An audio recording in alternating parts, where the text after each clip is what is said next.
police girl stole my heart. She pulled me over on a rainy Friday night with her blue lights cutting through the dark like a blade, and I sat there gripping my steering wheel with shaking hands. Not because I feared the ticket, but because when she walked up to my window and I looked into her eyes for the first time, something inside, my chest moved, shifted, like furniture being rearranged, in a room that had been empty for years. I did not know her name yet. I did not know her story. I did not know that she was driving to work that night carrying a grief so heavy, it should have bent her in half. All I knew in that rain-soaked moment with her flashlight aimed at my registration was that something had just begun. My name is Ethan Cole, and I was, by every honest measure, a man who had stopped believing in anything soft. I was 34 years old, running a modest auto repair shop in a mid-sized town in North Carolina, and I had built my life the way some men build walls, one careful brick at a time, leaving no gaps, allowing no weather in. I had been engaged once, 4 years earlier, to a woman named Claire who left me 6 weeks before the wedding, for reasons she explained in a letter I read once and then burned in the backyard. After Claire, I decided quietly and without drama that the particular kind of hope that makes a person vulnerable to that kind of pain was simply not worth carrying. I went to work. I came home. I fed my dog, an old golden retriever named Peso, and I watched the news with the volume low and told myself this was enough. The night Officer Reyes pulled me over. I had been driving back from my supplier's warehouse 2 towns over, running late because a last-minute parts order had held me up. The rain had started 20 minutes outside of town, the kind of heavy, sideways rain that turns headlights into blurs and makes the road feel like it belongs to another world. I had drifted over the center line, just once, just slightly, navigating a curve in the dark. Her patrol car had been parked in a lot just past that curve, and her lights were behind me before I had time to correct and pretend it hadn't happened. She was in her late 20s, her dark hair pulled back tightly beneath her patrol cap, her uniform soaked across the shoulders from the 20 seconds it took her to walk from her cruiser to my window. Her face was composed in that particular way that police officers learn. Still, professional, unreadable, but her eyes, when the flashlight swept past them for a moment, were red at the edges in a way that had nothing to do with the rain.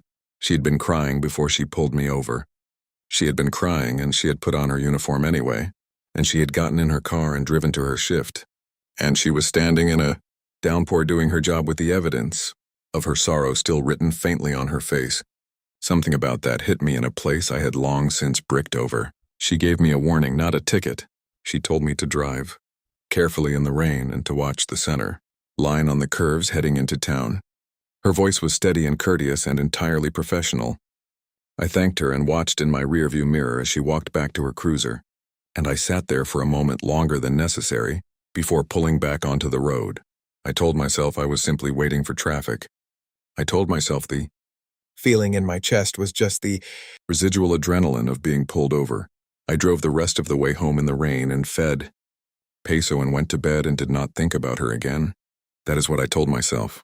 But I dreamed about red-rimmed eyes and rain on a patrol cap, and I woke up at 3 a.m. with a feeling I could not name sitting square in the center of my chest. If you believe in kindness and the kind of quiet bravery that puts on a uniform and shows up even on the hardest nights, take a second right now to like this video. It's a small thing that keeps stories like this one alive and reaching the people who need to hear them. I saw her again 11 days later, not on a road but in the small diner 2 blocks from my shop where I ate lunch every Thursday. She was in civilian clothes, a gray sweater, dark jeans, her hair down for the first time, sitting alone at a corner table with a cup of coffee and a book she wasn't reading. I recognized her immediately, which surprised me, since I had seen her face for less than 3 minutes in the dark and rain. But I recognized her the way you recognize a song you heard once and couldn't stop hearing afterward. Not because you tried to memorize it, but because something in it matched something in you. I did not approach her. I sat at my usual table by the window and ordered my usual lunch and told myself that walking over to a woman who had pulled me over on a highway and introducing myself as the driver she'd given a warning to was not a reasonable human behavior, so I ate my sandwich and watched the street outside and did not look at her corner more than 4 times, which felt like a personal victory.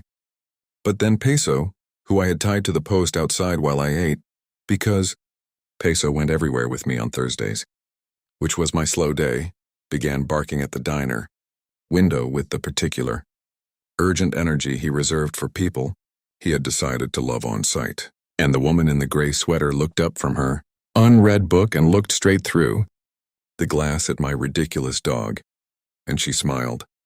Not a polite smile, a real one, the kind that reaches the eyes, the kind that changes a whole face. And the book she hadn't been reading slid off the table and hit the floor, and we both laughed through the glass at the same moment, and that was it. That was the crack in the wall. Her name was Sofia Reyes. She had grown up in this town, left for the police academy at 22, and come back at 25 because her mother had gotten sick and someone needed to be close. Her mother had passed 8 months ago, quietly, in the home where Sofia had grown up. The same home Sofia was now living in alone, surrounded by her mother's furniture and her mother's dishes and the particular silence that a house holds after it loses the person who made it feel like home. The night she pulled me over had been 2 weeks after the funeral.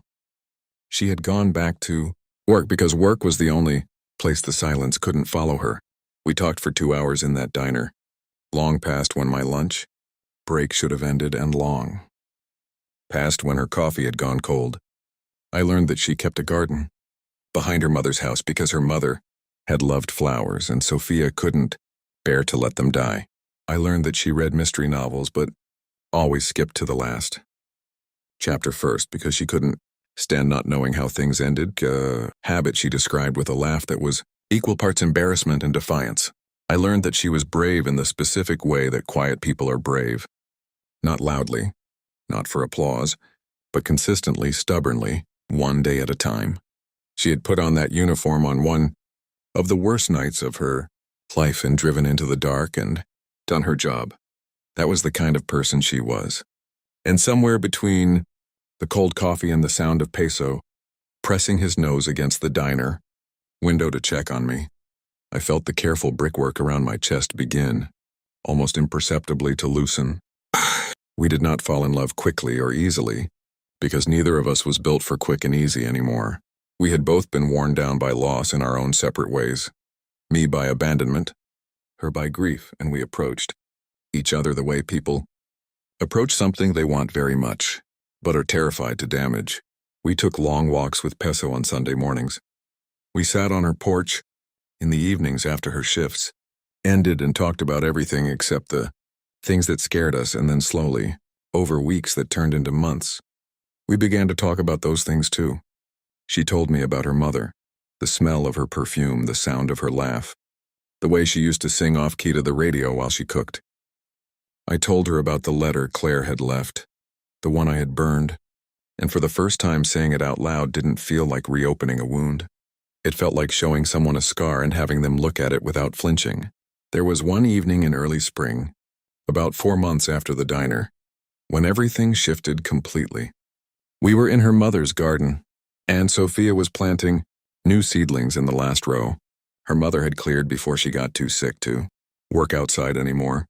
The light was going gold the way it does just before sunset in April, and Sofia had dirt on her hands and a streak of it across her cheek, and she was talking about whether peonies would survive in this soil or whether she should try something else.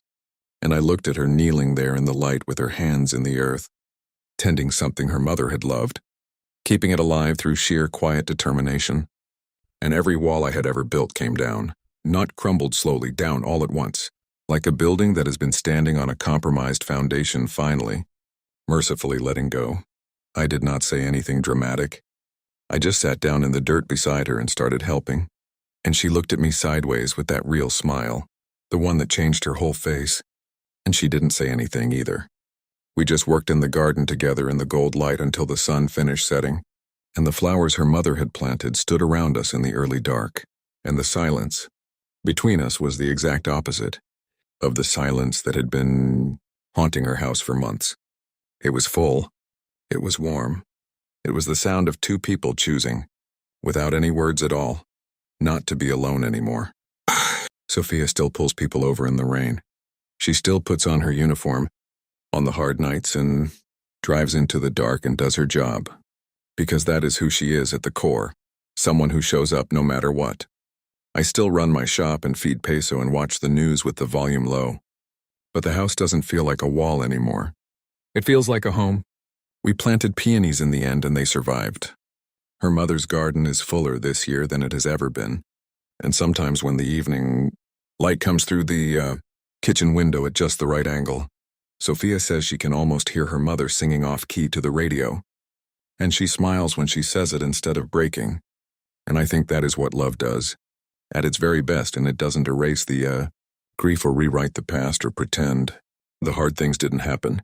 It just stands beside you in the dirt in the fading light and helps you keep the beautiful things alive. If this story touched your heart, if Sofia's quiet bravery or Ethan's broken walls felt like something you've lived too, please drop a comment below. Tell me which moment in this story hit you the hardest. Your words mean more than you know. And every single comment is a reminder that love stories like this one, the slow, real, hard-won kind, deserve to be told and heard and felt. A man who stopped believing in softness was pulled over on a rainy road by a woman who showed up to work with grief still, wet on her face, and somewhere between a flashlight and a diner window and a garden full of her mother's flowers, they found their way back to each other, back to themselves. She didn't just pull me over that night. She pulled me back, and I will spend the rest of my life grateful for the rain, the curve in the road, and the blue lights that found me exactly when I needed to be found.